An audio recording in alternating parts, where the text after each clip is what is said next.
Watch right now on the Front News Project. The Ukrainian armed forces have organized a massacre for Russian soldiers in Kupyansk. You have to see this. Pokrovsk, Ukrainian infantry is approaching the city center. Exclusive video. Crimea, strikes on the airbase in Belbek. The enemy's aviation was smashed to pieces. Fiery, intense, and blazing footage from the front line. Watch it right now.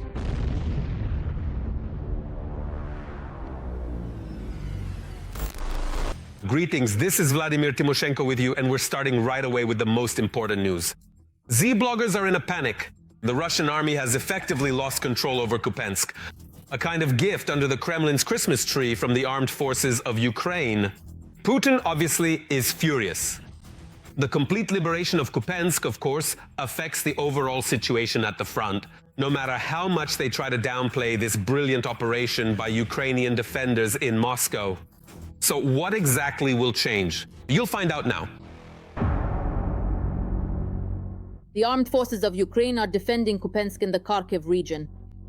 This is a good foothold for accomplishing all the objectives set at the beginning of the special military operation.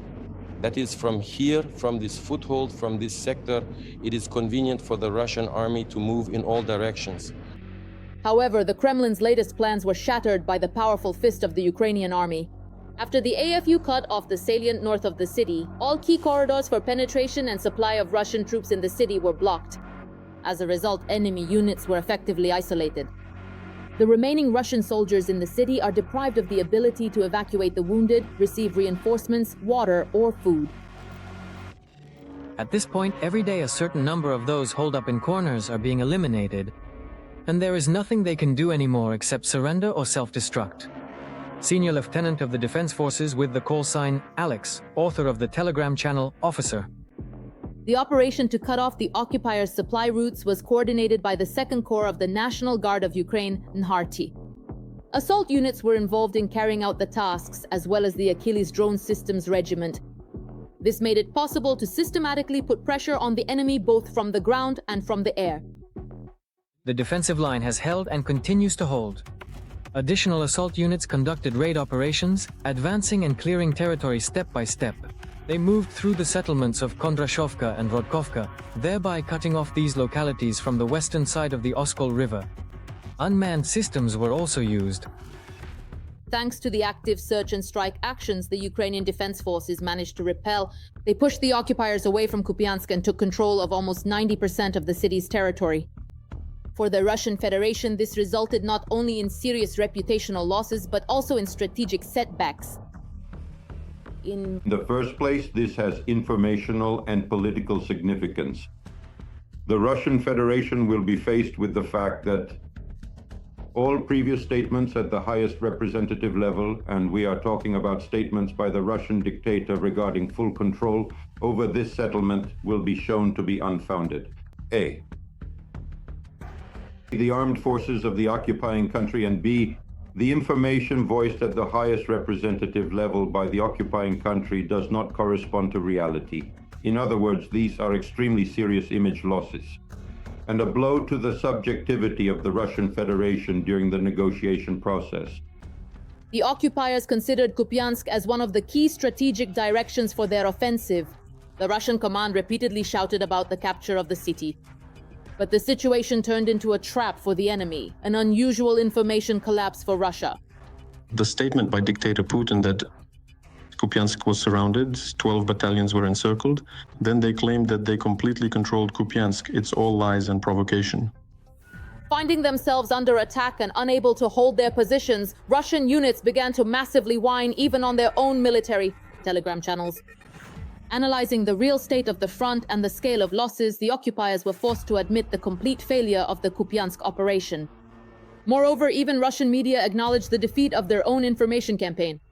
Even staged videos and on-site reports failed to create the illusion of control over the city.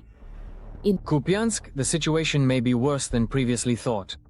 Report to the Supreme, let him understand that all this bullshit of theirs brings them no benefits. And the guys are getting killed even when they don't understand what's going on.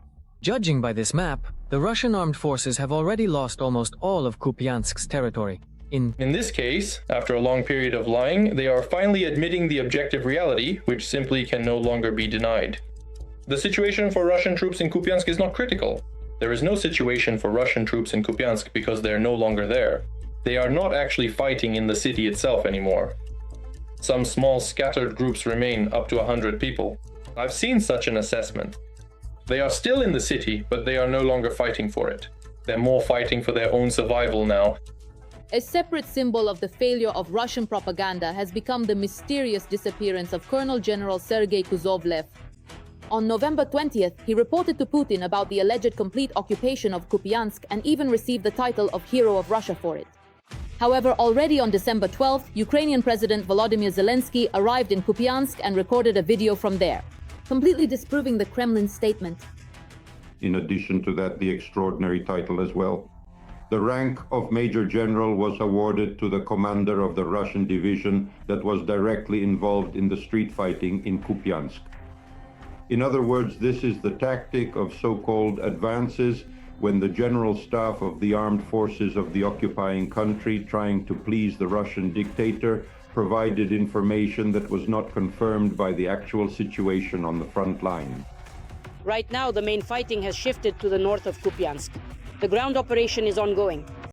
Ukrainian units are methodically conducting checks. They are clearing out every house, basement, and possible shelter, driving out the remaining Russians. Military experts predict that most likely by the end of 2025, the armed forces of Ukraine will be able to officially declare full control over the city.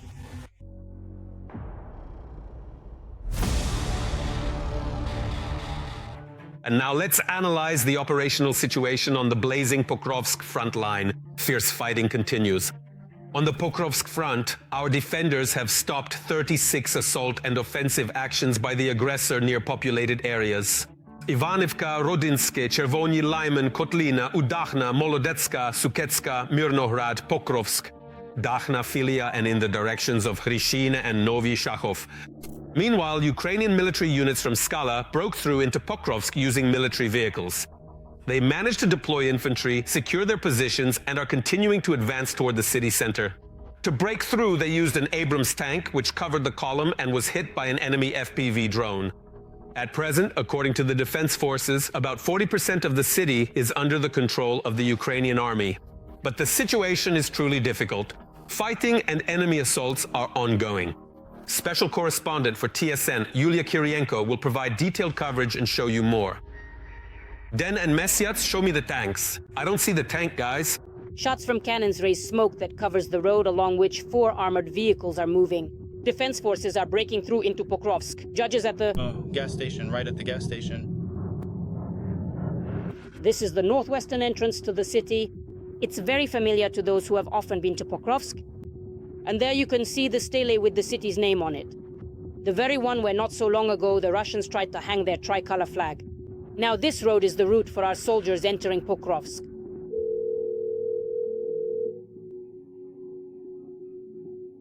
The armored vehicles of the Skell assault unit successfully delivered the infantry to their drop-off points. The assault troops' drones monitor every step the soldiers take, and the commander on the radio suggests the most optimal routes for the fighters. Here in the frame, a group of our infantrymen is moving out for the assault. The infantry succeeded today. This is almost the most difficult section of the Pokrovsk front. One of the roads leading into the city is a critically important communication artery for our defense forces. Now it is already under their control, and the forces holding Pokrovsk are gradually advancing toward the city center. The current situation is happening because the enemy is amassing in part of the Lazurny district, Shaktyorsky Solnekny Yuzhny. Because there are high-rise buildings here, the enemy manages to amass forces. The commander of the assault battalion explains in detail where the enemy is in Pokrovsk. These are exactly the neighborhoods where Russian propagandists shoot their videos about supposedly having full control over the city. But that's not true, say the defense forces. At the moment, the city is almost evenly divided between the occupiers and the Ukrainian soldiers. They are moving both toward the industrial zone and toward the railway station. And this is already the northeastern part of the city. The Dynas plant, which not so long ago was producing refractory materials. At the moment, as you can see, everything is destroyed. This was also recorded and dealt with. In fact, this is a historic site for all of Donbas industry.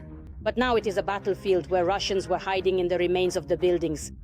Now it's nothing but ruins over which our observation drone constantly hovers to prevent small enemy groups from getting through the enemy. Because not far from here, another logistical route for our forces into the city passes by. Every meter is a shelter, every meter is a basement, a cover, and so on. That's why monitoring an entire city, you understand yourself what a huge task that is, how many drones, pilots, and so on are needed to monitor every building. At present, 40% of Pokrovsk is already under the control of the defense forces. This is what the soldiers themselves are saying. Even the 76th Airborne Division of the Russians, which the occupiers had been holding in reserve, has already started to be worn down in the city for a decisive strike. They are constantly being reinforced with new personnel added, and as they say, it's not 10 or 20 people, they're given 80 to 120. They are being reinforced as much as possible, and as much of this cannon fodder as possible is being thrown in. The driver is holding a Choika enemy drone signal identifier. Only with him you feel calmer. On the frontline roads, because it is this device that can see if it is flying towards you. Enemy in PV. What if it's a drone? Drive faster if you are on the road. And if you already realize that it's catching up to you, then you need to get out and run. It is specifically vehicles and any kind of equipment that are the enemy's targets. So ensuring logistics to cities that have already become battlefields is now an extremely difficult task for the defense forces. And further advancement depends on it.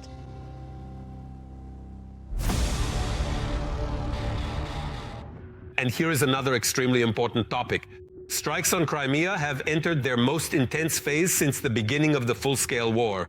For example, SBU drones attacked the Belbek air base in Crimea, shooting down 2 Su-27 fighter jets and damaging the control tower. At the same time, the water routes to Crimea are mostly blocked for the occupiers since the armed forces of Ukraine dominate the Black Sea. Let's look at the details. On December 20th, long-range SBU drones struck the Belbek airfield in temporarily occupied Crimea. As a result of the attack, 2 Su-27 fighter jets were seriously damaged. One of the aircraft was on the taxiway, fully armed and ready for a combat mission. It was destroyed. The estimated value of both aircraft is about $70 million. Additionally, the control tower was confirmed hit, which could complicate the organization and control of flights at the airfield. SBU Press Service. This is already the second successful SBU attack on the Belbek airfield in the past week. On December 18th, Ukrainian drones destroyed Russian equipment worth hundreds of millions of dollars. 2 Nebo SVU radars, a 92 N6 radar from the S-400 Triumph air defense system, a Panzer S-2 air defense system, and a MiG-31 aircraft fully armed. Such systematic strikes on the peninsula have strategic significance. Belbek and, in general, Crimea are important because they are close to the main part of all of Ukraine. Accordingly, the shorter the distance you have to the front line and to Ukrainian positions, the less you have to fly and the harder it is to detect you in time. Naturally, Ukrainian forces are taking this into account. They try to target all such military facilities, especially airfields and aircraft, to destroy them so that they can't be used. The fewer radars there are, the worse it is. Russian air defense can see Ukrainian drones that may be flying toward Crimea or, for example, toward Novorossiysk, where the Russian Black Sea Fleet base is located. Accordingly, the Russian army is essentially going blind without these very radars. The fact that a radar station was destroyed as a result of the December 18th attack is confirmed by the successful attack on the 20th, when air defense forces were essentially firing blindly at random.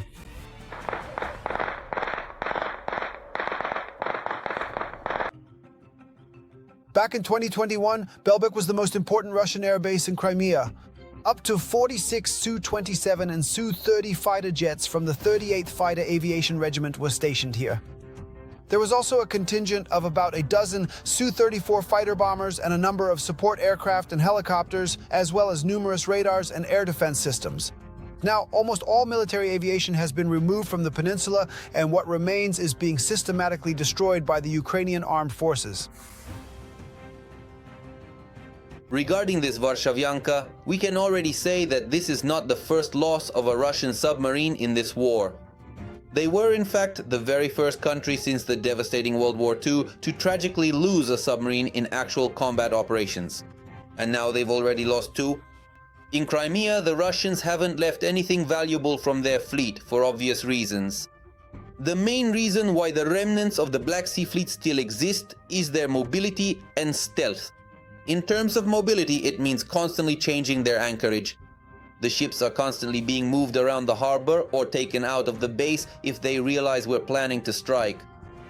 Dmytro Pletenchuk, spokesperson for the Ukrainian Navy. Due to the lack of sufficient air defense systems and radars on the occupied peninsula, which are systematically being knocked out by the Ukrainian armed forces, the neighboring Krasnodar region, specifically Novoazovsk, is also suffering. That's where the remnants of the Black Sea Fleet are stationed. Just recently, Ukrainian forces managed to seriously damage a submarine. Russia has become the first country in the world since World War II to lose a second submarine as a result of combat operations. This is a very convenient location for knocking out Russian air defense assets. It's not just radar stations, but also anti-aircraft missile systems.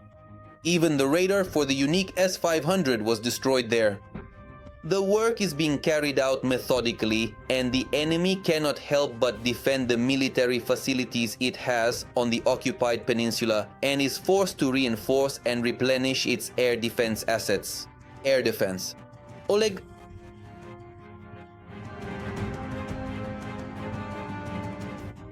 Kotkov, a highly respected and experienced military expert, serves as the distinguished editor-in-chief of Defense Express, a prominent and authoritative publication widely recognized for its in-depth analysis and comprehensive coverage of defense and security matters. His extensive knowledge and leadership are crucial to the publication's reputation and influence within the military community.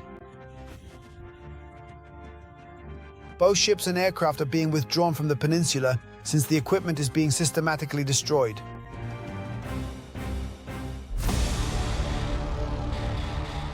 And now it's time to analyze the operational situation on the Lyman front. The enemy is becoming more ferocious here as well. On the Lyman axis, the aggressor attacked 7 times, trying to advance. In the areas of the settlements of Novoselivka, Novoyehorivka, Stavki, Drobyshev, Shandry-Halov, and beyond. And now about how Russian soldiers are captured in the Serebryansky forestry, but not only there. How our defenders are stopping the enemy in Donbass and in the Sumy region will be told and shown by military journalist SN, Andriy Tsaplienko, and his exclusive report. Let's watch. If you keep walking like this for about 100 meters, you'll get tired quickly. A Russian assault rifle, a border guard with the telling call sign Killer. He captured it at enemy positions in the Serebryansky forest. In 2 years, we've captured about 40 assault rifles as trophies. For these 2 years, the fighter from the Vengeance Border Brigade has spent at least a year and a half on the front line in the forest. Yes, the Russians are usually like sheep. They have only one task. They just go forward, that's it. They're even afraid to surrender because they think here it's only forward, never back. If someone retreats, they punish their own. One of those whom their own wanted to zero out, the border guard himself covered from enemy drones, politely warning beforehand about the fatal consequences, attempts to escape. While there's no drone, follow me, got it? Say yes or no. Movement, Casey. If you make any sudden moves, I'll shoot you, okay? No movements, agreed. Well, exactly. Listen, if there's a drone, I'll hide and you hide next to me, okay? A Russian in slippers voluntarily surrendered to Killer. Unarmed, he swam across the river and was already wandering in our forest in just his underwear. So we gave him thermal clothing. It's our thermal clothing and slippers now. Because at first he was scared, he thought we were going to kill him. Then we fed him and he started talking, showed us where that... And he says, my commander, he's right here on the map. You can... See that pile over there? Highly motivated professionals like Killer are worth their weight in gold right now. The Vengeance Brigade, one of the most powerful units of the Border Service, has several successful operations to its name in the Serebryansky forest. But as of now, the enemy has practically pushed Ukrainian forces out of the forested area, throwing thousands of their expendable soldiers into the fight. Drones are not a cure-all, especially when the weather doesn't allow them to fly. Fog gives the enemy opportunities to advance. Phoenix, which is part of the Vengeance Brigade, is one of the most effective drone units and relies on unique drone operators. We have a lot of top-tier operators in plain sight. The operator of a heavy drone, the Vampire type, who has already eliminated 500 occupiers. The guy is 24 years old. We're carrying out an evacuation. More than 500 occupiers have been eliminated. Well, can you give the exact number? 506. Call sign Murchik loves animals and doesn't like occupiers. Basically, I eliminate them in such a way that the other occupiers who come and see just those bodies so that they simply lose any motivation to go there. They need to understand that the same thing will happen to them. So what do you feel? It's just a job now? Well, you know, I don't feel anything anymore because I'll do whatever it takes to destroy them as they approach. Like, I don't know, 10 kilometers before they reach our infantry units. Murchik and his crew walk to their command post, changing their routes, knowing they're a priority target. The most accurate operator of the State Border Guard Service is convinced that the enemy in Konstantinovka can be stopped with drones. The most effective way to destroy the enemy right now is still UAVs. And now it's time to analyze the operational situation on the Alexandrovka front. The enemy army's bloody rampage continues, and here. On the Alexandrovka front, the aggressors attacked our positions 13 times in the areas of several settlements. Andreevka, Klevsevo, Zelenigai, Alexandrogorod, Vishnevo, Rybnoe, Zlagoda, Krasnogorsko, and Privolnoe. Up to 200 strike drones per day. That is the output of the Ukrainian arms company Firepoint. This covers 60% of the strikes on enemy targets. The defenders demonstrate the effectiveness of drone use almost daily. For example, the day before the Stavropol chemical plant was hit. More on the new Ukrainian weapon, the results and the prospects for its use in the war coming up next. 11 units. That is the average number of Ukrainian UAVs that crash or hit their targets on Russian territory per day. The year 2025 set a record for the number of attacks on Russia. Did you see the drone or not?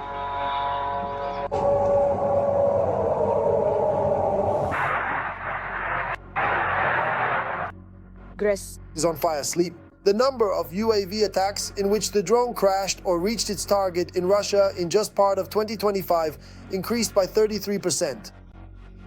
There were about 4,000 of them. This year, drone strikes were recorded in at least 49 regions of Russia, as well as in annexed Crimea and Sevastopol. Drones even reached Siberia, but in most cases we're talking about border regions. 57% of all drone attacks in 2025 targeted the Belgorod region. Ukraine is increasingly striking Russia with drones. For almost all drone and missile strikes on Russia carried out today by the Ukrainian armed forces, weapons developed in Ukraine are used. These are shots from a recent Ukrainian UAV strike on a petrochemical plant. Stavrolin in Budyonovsk, Stavropol Krai. Look. It was brighter. That's quite a place. We're seeing it tonight. Until 3 a.m. They've already hit the plant 5 or 6 times. Stavrolin is an industrial enterprise in the chemical and petrochemical sector. Ukrainian drones carry out such strikes systematically. Since August 2025, Ukraine has begun actively shelling Russia's oil refining infrastructure. This has led to a fuel shortage. The production volumes of Ukrainian UAVs are growing at an incredible rate. Before the start of the full-scale invasion, the Ukrainian company Firepoint did not exist. Now, up to 200 strike drones are produced daily at a secret factory, which has allowed the defense forces to carry out 60% of all drone strikes against the occupier. The cost of the drones plays a key role in production. It is about $50,000, which is almost 3 times cheaper than the Russian kamikaze drone Shahed. The Ukrainian company is fully autonomous and has deliberately refused to use components from China and the United States. We adhere to the principle that no one can influence the weapons we create. The Commander-in-Chief of the Armed Forces of Ukraine, Oleksandr Syrsky, also spoke about the important significance of strikes on Russia with Ukrainian weapons. Ukrainian drones have caused damage amounting to tens of billions of dollars. In addition to actions on the front line, Ukraine is systematically increasing pressure on the enemy deep within its territory. We will make it in time. We are successfully striking Russia's critical infrastructure targets with deep strike means. As a result of these strikes, Russia's direct and indirect losses since the beginning of the year total $21.5 billion USD. Oleksandr Syrsky, Commander-in-Chief of the Armed Forces of Ukraine. Ukraine has recently begun not only to carry out drone strikes with domestically produced drones, but also to launch missile strikes on military infrastructure targets within Russian territory. And these missiles are also domestically produced. The Flamingo is already being used in combat operations, although the manufacturer Firepoint does not confirm specific targets. At the beginning of the war, Ukraine mainly relied on its old Soviet-era arsenal. Western military support helped modernize the country's armed forces, but now it is a world leader in the development of unmanned systems such as robots and drones. Now, domestically produced cruise missiles are adding to Ukraine's arsenal of long-range missiles. US military support is very unstable, and it is unrealistic to expect solid security guarantees for Ukraine from its overseas partner. That is why Ukraine's own weapons production and strikes on Russian territory are almost the only real way to ensure security guarantees.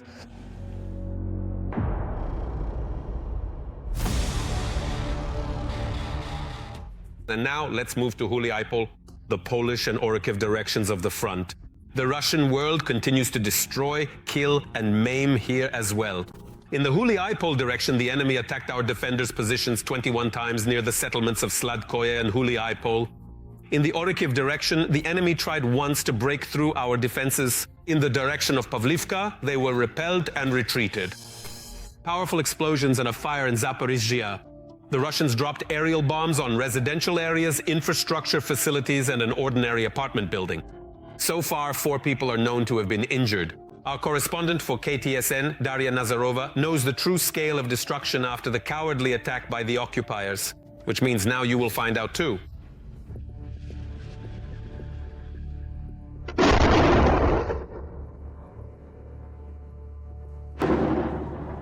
The wail of sirens and explosion after explosion. At around 4 in the morning, the occupiers launched at least 3 guided aerial bombs at the city. One hit a garage cooperative. A fire broke out immediately. Another bomb fell in the private sector of the Kosmicheski neighborhood. Now, instead of a yard, there is a huge crater. Next to it is a destroyed house. The blast wave damaged the entire street. In the morning, people are trying to put their homes in order. Right now, we're documenting all the damage. We hope for restoration and we'll hold on. The enemy bomb also hit a school. The building itself withstood the blast, but not a single window survived. All the windows are blown out, and so are 6 doors, maybe even more. There are even metal doors inside the building. They were torn out. What can I say? You see, this is what we have now. We once did renovations. It was a school. Children studied here. At night, there was an elderly woman, a guard, in the school building. By some miracle, the enemy shrapnel didn't hit her. Thank God she's all right. She's alive, healthy, everything is fine. No one was hurt because it happened at night and no one was here. I came at 7 in the morning and this is what I found here. Now we're cleaning up everything that's left. As for how to keep working, Lyubov admits she doesn't know. Because she says this area is often targeted by the Russians. We worked here, cleaned, maintained this building. Well, you see what happened. Now we don't know what will happen with these kinds of strikes. Another Russian bomb fell in the Shevchenkivsky district of the city. 4 people are known to have been injured. At least 13 apartment buildings and dozens of private homes were damaged. Since early morning, more than 200 utility workers have been working at the sites of destruction. The local authorities will provide shelter in a shelter for those left homeless. That's all for today. But very soon on Front News, there will be new, unique reports from our journalists from the hottest spots of the war, gathered so that you know the truth. This was Volodymyr Tymoshenko with you. Take care of yourselves and your loved ones.